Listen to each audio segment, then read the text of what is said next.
Last time, we circled a sliver of the north of Iceland. We saw whales in Húsavík, bathed in the mineral baths at Mývatn, and visited Goðafoss waterfall.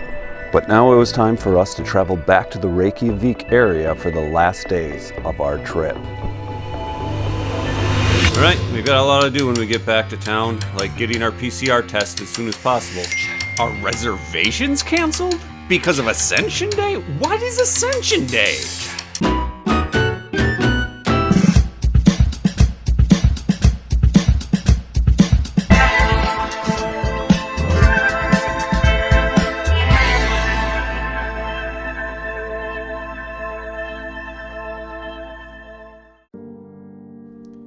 It had finally come time for us to loop back in our adventure and to have our final days in Iceland. There wasn't time for us to fully explore Akureyri, but that just means we need to return in the future. But there was time for a quick stop in town before heading out. Near the tunnel on the ring road, you can see a powerful, small, man-made river steaming with heat. Apparently, while digging the road tunnel, workers struck a hot spring. And today, it's diverted out to Eyjafjörður. When I was exploring maps of the area, I thought this was a quirky and interesting place. I didn't know if I'd get to see it or not, but we drove past it a few times, and before leaving, hopped out to have a closer look.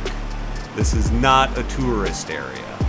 There isn't really any designated parking or information posted about it. It's just a neat thing that's going on over there.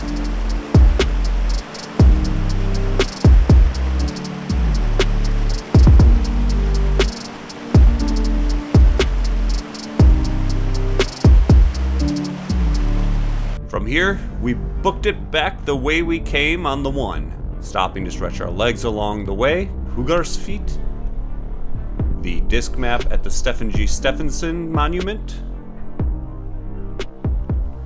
Grábrók near Bifrost,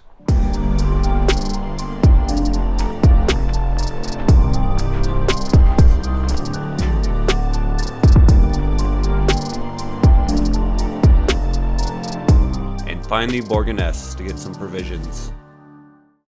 What we didn't know was that at some point during this return journey, our back driver's side tire had started going flat. We weren't sure where, but we have our suspicions of a particularly rough patch of road under construction.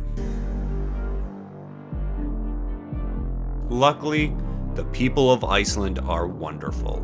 A man in a huge truck pulled up alongside us on the highway and gave a hand gesture for us to follow him. When pulled over, I could see what I was not feeling. That tire was horribly flat. This gentleman was driving a vehicle designed for F-roads in the highlands of Iceland, which meant he had an air compressor built into his vehicle.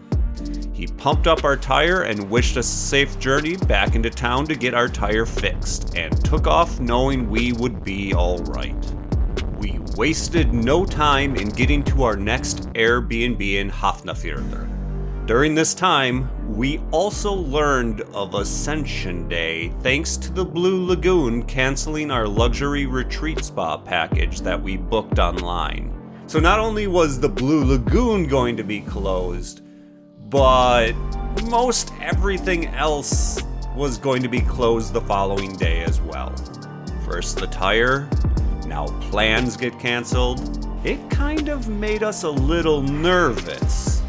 What didn't make us nervous at our next Airbnb were our hosts and the young neighbors. The accommodations were cozy and within a short distance from anything, from the Reykjanes Peninsula to Reykjavík, or anything else nearby, not to mention a bounce pad.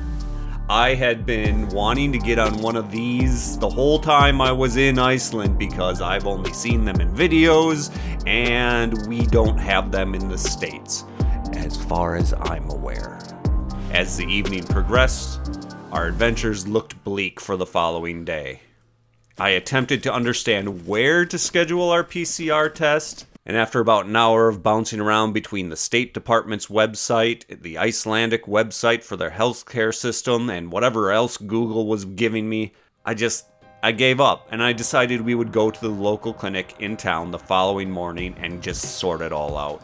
In the meantime, we'd go out to the footpath over the highway to try and catch a glimpse of the Fagradalsfjall volcano. After a peek at it around 10 p.m. and again at midnight, we just called it to have an early start in the morning.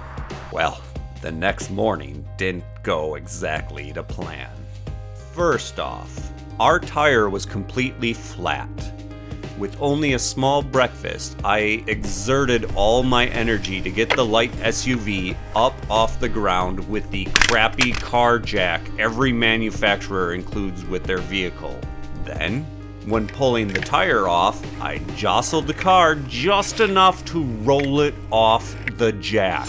And I tried with all my strength to get that vehicle back up on the jack, but I had spent what little energy I had already.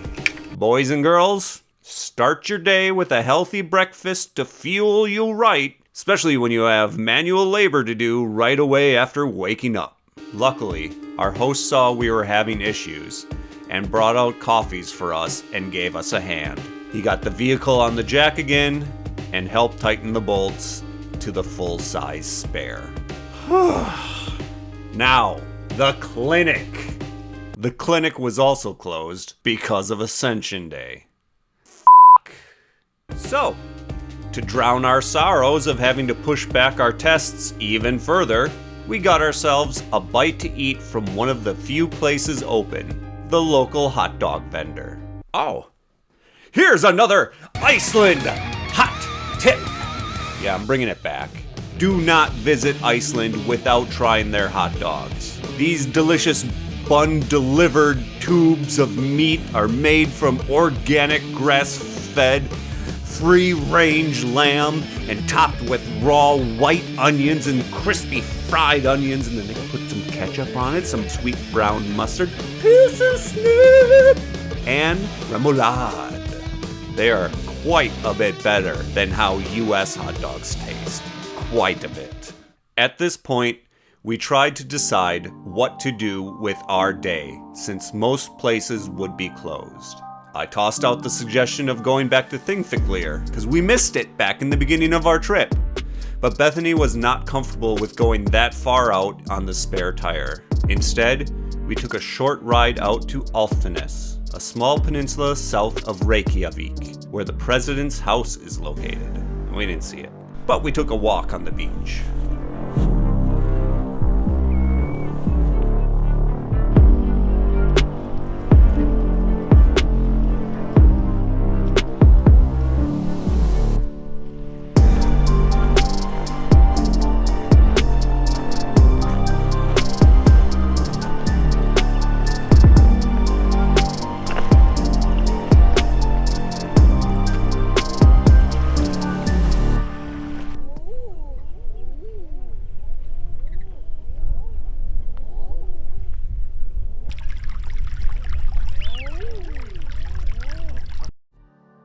Also poking around, we stopped at a small parking area near a bike path on the lava fields.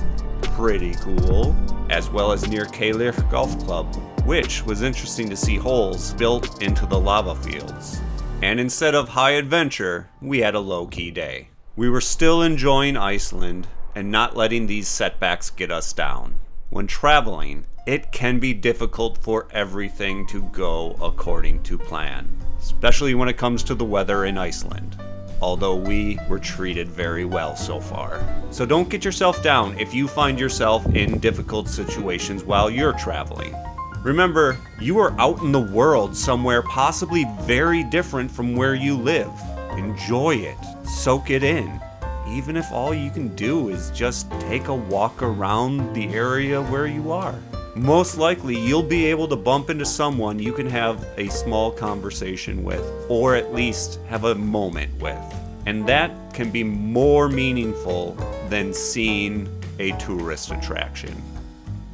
Next time, we have another go at Reykjavík. hike to the Fagerstallfjöll volcano, and have a dinner at one Mathus. Come back next time for more Iceland 2021.